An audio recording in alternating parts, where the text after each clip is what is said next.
ஒரு தீப்பொறியின் பிறப்பில்தான் இந்த பிரபஞ்சத்தின் விதி மாற்றி எழுதப்பட்டது. பல்லாயிரம் யுகங்களுக்கு முன் இருள் நிறைந்த இந்த பிரபஞ்சத்தில் ஓம் எனும் ஒளியாக தோன்றிய ஒரு ஞான புயல், ஒரு தீக்குச்சி அசுர கூட்டத்தின் ஆணவத்தை அழித்து ஞானத்தின் வேலாய் பக்தர்களின் காவலனாய் நின்றது. ஒரு குழந்தை தந்தையின் குருவாக மாறி இந்த உலகுக்கு ஞானத்தை உணர்த்தியது. ஒரு மயில் அகந்தையின் உச்சத்திலிருந்து இறங்கி ஞான பயணத்துக்கான வாகனமாய் மாறியது. அவர் பெயர் சொன்னாலே அகந்தை அடங்கும், அவர் உருவம் பார்த்தாலே பயம் ஓடும். அவர்தான் தமிழர்களின் நம்பிக்கையான வேலாயுதன், முருகக்கந்தன்.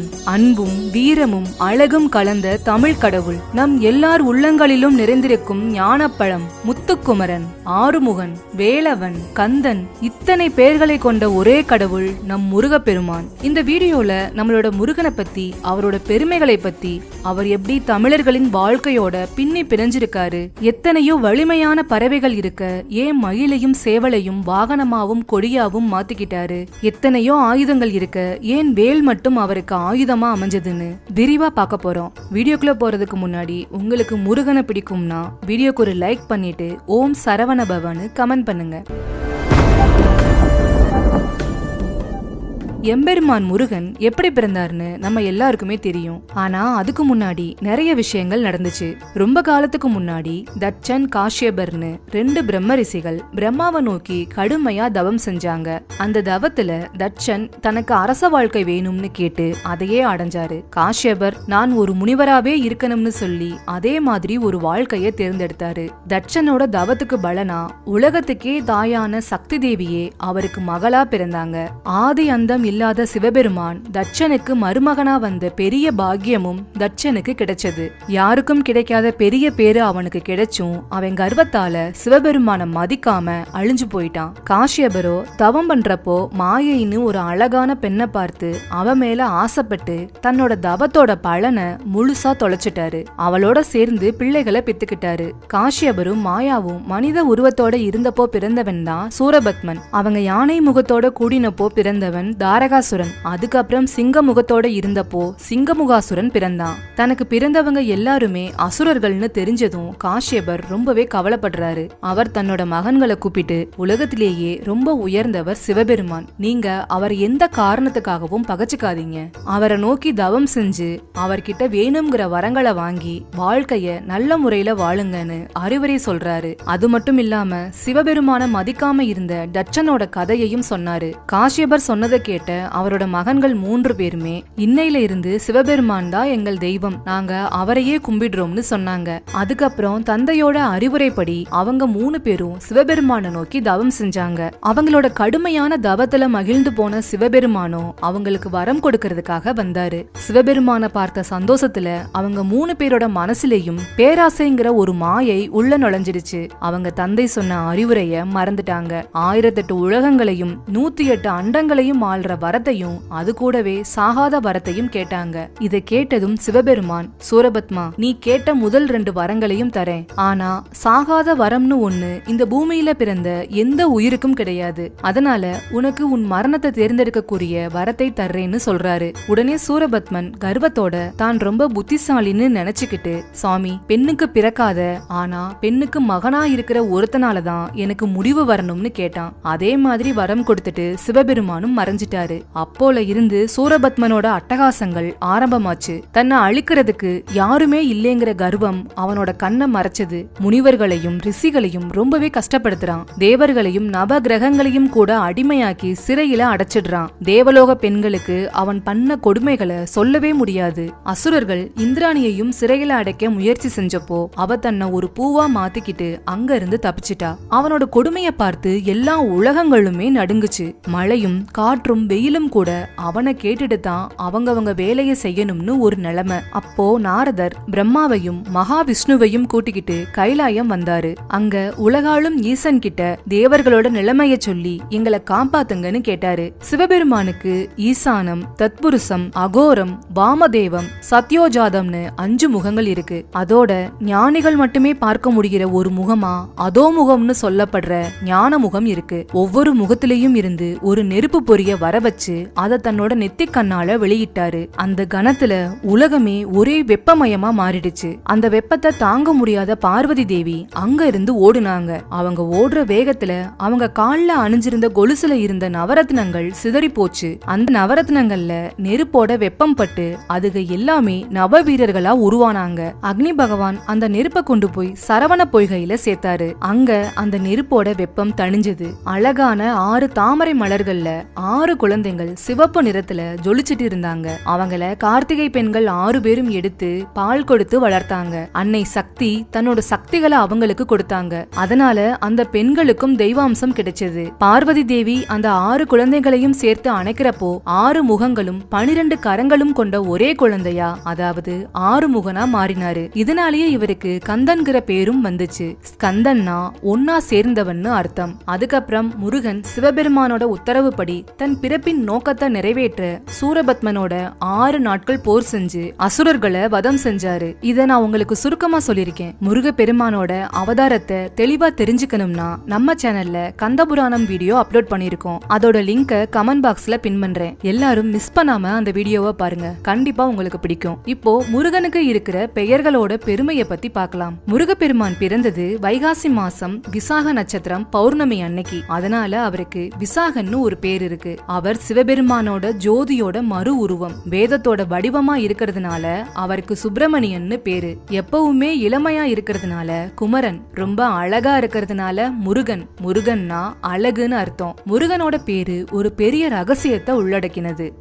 முகுந்தன், ருத்ரன், கமலத்துல உதிச்ச பிரம்மா. அதனால முருகன் மும்மூர்த்திகள் செய்யற படைத்தல், காத்தல், அழித்தல்னு 3 வேலையையும் செஞ்சு மக்களுக்கு அருளை தர ஒரு கருணை நிறைந்த கடவுளா இருக்காரு. முருகனோட 6 முகங்களும் வெறும் வடிவங்கள் மட்டும் கிடையாது. அது ஒவ்வொரு குணத்தையும் ஒவ்வொரு தத்துவத்தையும் குறிக்குது. ஒரு முகம் ஞானத்தை உணர்த்துது.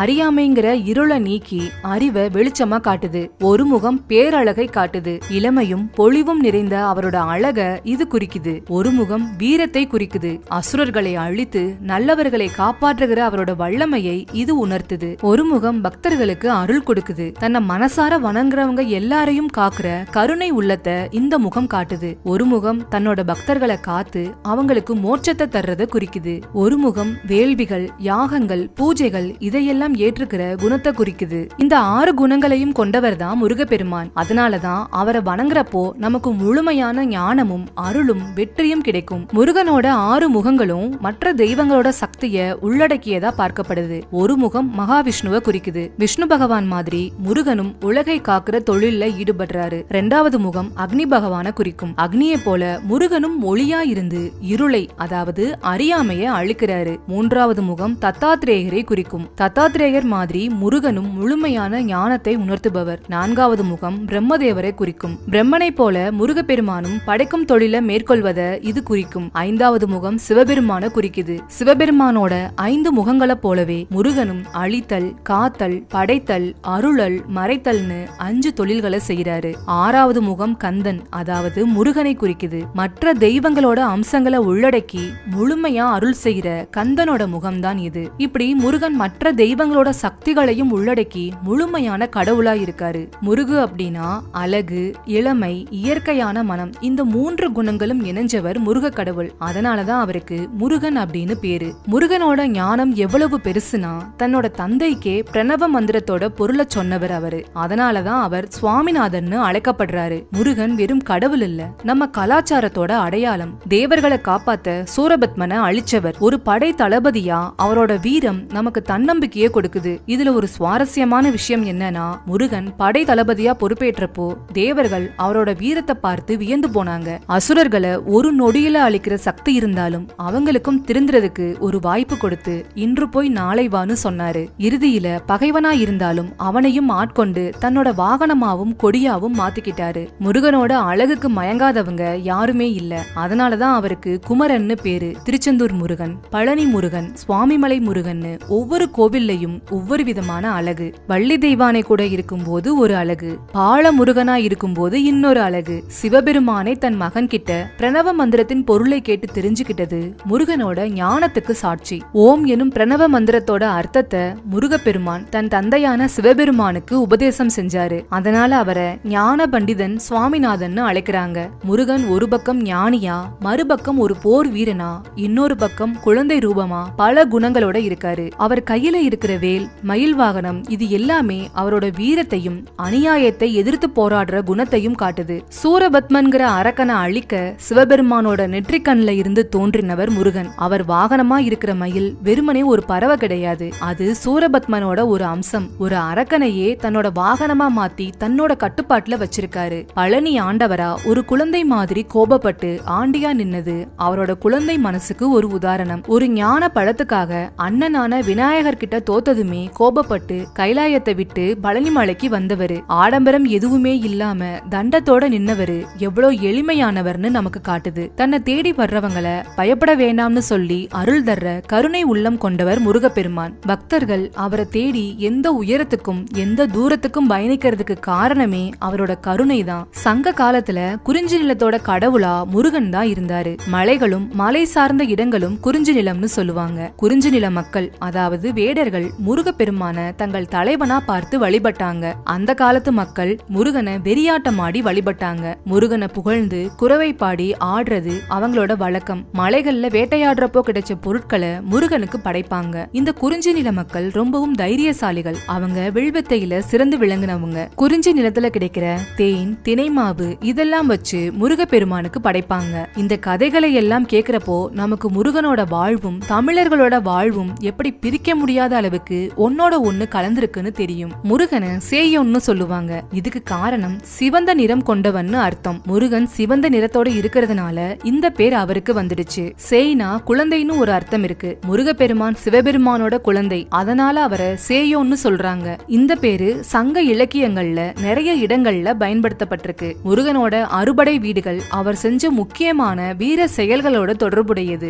ஒவ்வொரு படை வீடும் முருகனோட ஒரு குணத்தை காட்டுது. திருப்பரங்குன்றம் இது முதல் படை வீடு. இங்கதான் முருகன் தேவர்களோட தலைவனான இந்திரனோட மகளான தெய்வானைய திருமணம் செஞ்சுக்கிட்டாரு. இது அவரோட அருள் நிறைந்த மனக்கோலத்தை காட்டுது. திருச்செந்தூர் இரண்டாம் படை வீடு. இங்கதான் முருகன் சூரபத்மனை அழிச்சு தேவர்களை காப்பாத்தினாரு. இது அவரோட வீரத்தையும் அநியாயத்தை அழிக்கிற குணத்தையும் காட்டுது. பழனி மூன்றாம் படை வீடு. ஞான பழத்துக்காக தன்னோட குடும்பத்தை விட்டு பிரிஞ்சு ஆண்டி கோலத்துல நின்ன இடம் இது. இந்த இடம் ஞானத்தையும் எளிமையான குழந்தை மனதையும் உணர்த்துது. நான்காம் படை வீடு சுவாமிமலை. இங்கதான் முருகன் தந்தையான சிவபெருமானுக்கே பிரணவ மந்திரத்தை உபதேசம் செஞ்சாரு. இது அவரோட ஞான பண்டித கோலத்தை காட்டுது. திருத்தணி ஐந்தாம் படை வீடு. இங்கதான் முருகன் வள்ளிய திருமணம் செஞ்சுக்கிட்டாரு. இது அவரோட காதல் குணத்தையும் வேட்டையாடுற ரூபத்தையும் காட்டுது. பழமுதிர்ச்சோலை ஆறாம் படை வீடு. இது ஒரு அருமையான மலை பிரதேசம். இங்கதான் முருகன் ஒரு கிழவனா வந்து ஔவைக்கு ஞான உபதேசம் செஞ்சாரு. இது அவரோட கருணைய வெளிப்படுத்துது.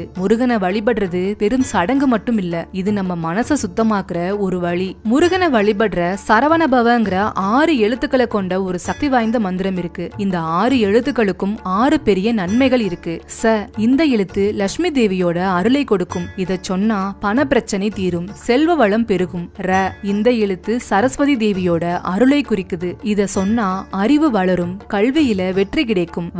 இந்த எழுத்து வாழ்றதுக்கு தேவையான எல்லா சுகத்தையும் கொடுக்கும், அதுக்கப்புறம் மோட்சத்தையும் தரும். நங்கிற எழுத்து எதிரிகளை ஜெயிக்கிற சக்தியை கொடுக்கும். நம்மளோட எதிரிகளா இருக்கிற தீய எண்ணங்கள், கஷ்டங்கள் எல்லாத்தையுமே நாம ஜெயிக்கலாம். பங்கிற எழுத்து மரண பயத்துல இருந்தும் ஆபத்துக்கள்ல இருந்தும் நம்மளை காப்பாத்தும், நீண்ட ஆயுளையும் தரும். வாங்கிற எழுத்து நோய் இல்லாத வாழ்க்கையை கொடுக்கும், உடல் ஆரோக்கியத்தை மேம்படுத்தும். இந்த 6 எழுத்துக்களையும் ஒன்னா சேர்த்து சொன்னா முருகனோட முழு அருளும் கிடைக்கும். இந்த மந்திரம் எல்லா நன்மைகளையும் ஒன்னா கொடுக்கிற ஒரு சக்தி வாய்ந்த மந்திரம். இப்போ முருகனுக்குரிய பல சிறப்புகளை பார்க்கலாம். சிவபெருமானுக்கே பிரணவ மந்திரத்தோட பொருளை சொல்லி அவருக்கே குருவா ஆன ஞான பண்டிதன். தமிழ் மொழிய முதலா அகத்தியருக்கு கத்துக் கொடுத்த தமிழ் கடவுள். உலகத்துல எந்த தெய்வத்திற்கும் இல்லாத சிறப்பா முருகனுக்கு மட்டும் 6 முக்கியமான வீடுகள் இருக்கு. இது அவரோட ஒவ்வொரு வீர செயல்களையும் குறிக்குது. அவர் கையில இருக்கிற வேல் வெறும் ஆயுதம் மட்டும் இல்ல, இது ஞானத்தோட அடையாளம். அறியாமைய அழிக்கிற சக்தி இதுக்கு இருக்கு. முருகு அப்படின்னா அழகு, இளமை. அதனால அவரு ஒப்புமை இல்லாத பேரழகனா இருக்காரு.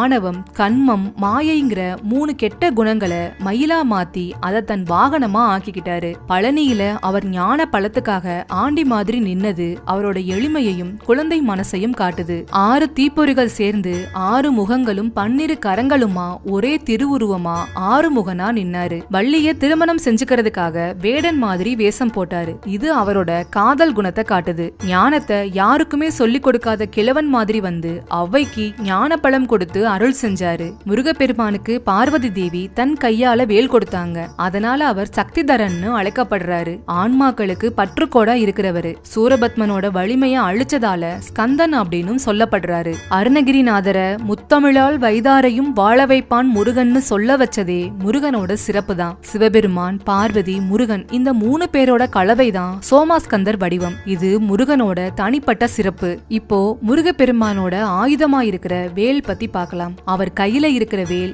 ஞானம், அழகு, வீரம், வைராகியம், புகழ், இச்சாசக்தி, கிரியாசக்தி, ஞான சக்தின்னு பல குணங்களை உள்ளடக்கினது. வேலன் அப்படின்னா வேலை தன்னோட கையில ஆயுதமா வச்சிருக்கிறவன்னு அர்த்தம். முருகன் கையில இருக்கிற வேல் சாதாரணமா ஒரு ஆயுதம் கிடையாது. அது ஞானத்தோட அடையாளம். அதாவது எல்லா அறியாமையையும் அழிச்சு ஞானத்தை பெருக்கக்கூடிய ஒரு சக்தி இந்த வேலுக்கு இருக்கு. சூரபத்மன்கிற அசுரனை அழிக்கிறதுக்காக பார்வதி தேவி தன் கையால முருகனுக்கு வேலை கொடுத்தாங்க. அந்த வேல் அவரோட வீரத்தையும் அநீதியா அழிக்கிற குணத்தையும் காட்டுது. அதனாலதான் முருகன் வெறும் போர் வீரன் மட்டும் இல்ல, ஞானத்துல சிறந்தவரும் கூட.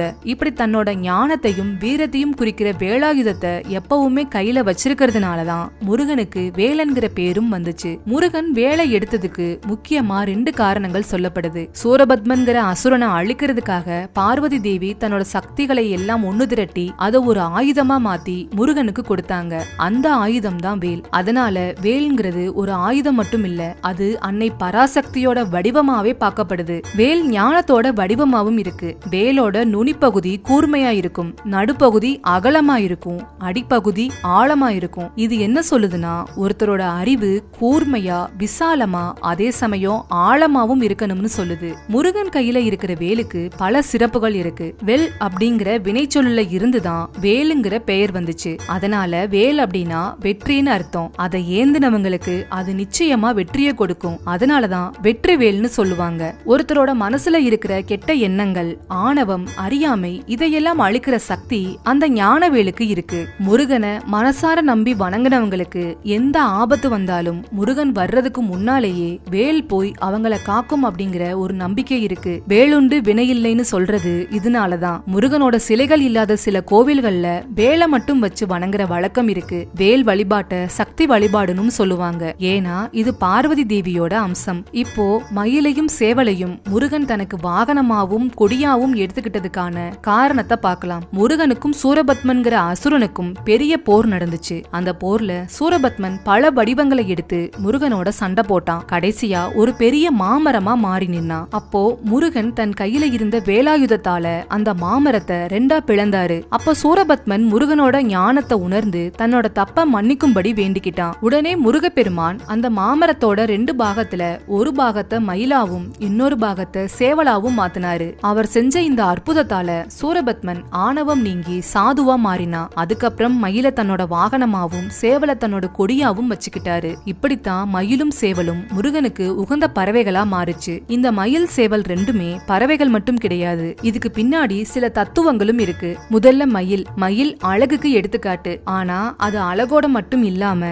ஞானத்தோட அடையாளமாவும் இருக்கு. மயில் தன்னோட தோகையை விரிக்கிறப்போ அது ஓம்ங்கிற பிரணவ மந்திரம் மாதிரி இருக்கும்னு சொல்வாங்க. அதாவது ஞான சொரூபியான முருகன் ஓம்கார வடிவமான மயில் மேல ஏறி வர்றாரு. மயில் வாகனத்தோட முக்கியமான தத்துவம் என்னன்னா சூரபத்மனோட அகந்தை அழிஞ்சு அவன் இறைவனோட வாகனமா மாறின மாதிரி ஒருத்தரோட மனசுல இருக்கிற ஆணவம், அகந்தை, மாயை இதெல்லாம் நீங்கி அவங்க இறைவனை சரணடையணும்ங்கிறத மயில் காட்டுது. அடுத்து சேவல் அதிகாலையில கூவி உலகத்துக்கு விடிகள் வந்துடுச்சுன்னு அறிவிக்கும். இது என்ன சொல்லுதுன்னா அறியாமைங்கிற இருள் நீங்கி ஞானம்ங்கிற ஒளி வரப்போகுது. முருகனோட சேவர் கொடி அறியாமை இருளை நீக்கி ஞானத்தை பரப்புறத குறிக்குது. சேவல் கோழி குஞ்சுங்க மேல வர்ற ஆபத்தை எதிர்த்து போராடி அதை பாதுகாக்கும். அதே மாதிரி முருகனோட சேவல் கொடி தன்னை வணங்குற பக்தர்களை எல்லா ஆபத்துக்கள்ல இருந்தும் காக்கும்ங்கிறத உணர்த்துது. மத்த கடவுள்கள் மாதிரி இல்லாம முருகப்பெருமான் எந்த பிறவியும் எடுத்ததில்ல. அவர் நேரடியா இந்த பிரபஞ்சத்துக்கு சிவபெருமானோட சக்தி ரூபமா வந்தவர். சுப்பிரமணியன், அதாவது சூங்கிறது மங்களம், பிரம்மண்யம்ங்கிறது வேத அறிவு.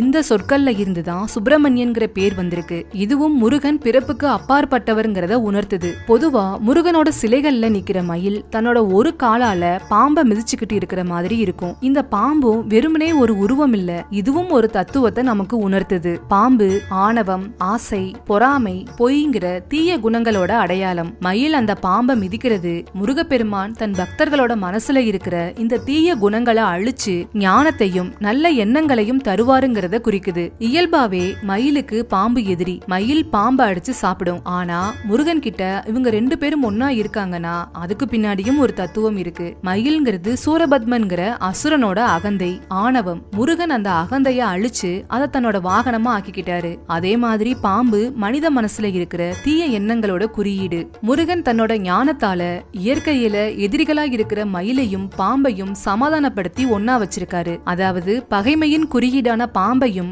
ஆணவத்தின் குறியீடான மயிலையும் தன் கட்டுப்பாட்டுல வச்சிருக்காரு. இதுக்கு அர்த்தம் என்னன்னா முருகனோட சக்திக்கு முன்னாடி எந்த எதிரி சக்தியும் ஒன்னும் இல்லைங்கிறது தான். அதனால பகைமை, பொறாமை, ஆணவம் இது எல்லாமே முருகனோட அருள் இல்லாம கட்டுப்படுத்த முடியாதுங்கிறது தான் இந்த தத்துவத்தோட ஆழமான பொருள். பொதுவா நாம எல்லாருமே ஒவ்வொரு தேவைக்கும் ஒவ்வொரு கடவுளை வணங்குவோம். நல்லா படிக்கணும்னா சரஸ்வதி, பொருள் வேணும்னா லக்ஷ்மி, வீரம் வேணும்னா துர்கைன்னு பல தெய்வங்களை பல காரணங்களுக்காக வணங்குவோம். ஆனா முருகப்பெருமான மட்டும் எல்லா காரணங்களுக்காகவும் வணங்க முடியும். அது என்னன்னு வரிசையா தெரிஞ்சுக்கலாம். உடம்புல இருக்கிற நோய்கள் நீங்கி ஆரோக்கியம் பெறுகிறதுக்கு கந்தசஷ்டி விரதம் இருக்கிறது. முருகனுக்கு சந்தன அபிஷேகம் செஞ்சு அந்த சந்தனத்தை பிரசாதமா வாங்கி நெத்தியில பூசிக்கிறது. இதோட பலன் என்னன்னா உடல் நோய்கள் எல்லாம் நீங்கும். குறிப்பா தோல் தொடர்பான பிரச்சனைகள் சரியாகும். உடல் ஆரோக்கியம் மேம்படும். ஞானம் பெருகவும் கல்வியில சிறக்கவும் சுவாமிமலை முருகன் கோவிலுக்கு போய் வணங்குறது, முருகனுக்கு நெய் தீபம் ஏற்றுவது, கந்தர் அலங்காரம், திருப்புகழ் பாடல்களை படிக்கிறது.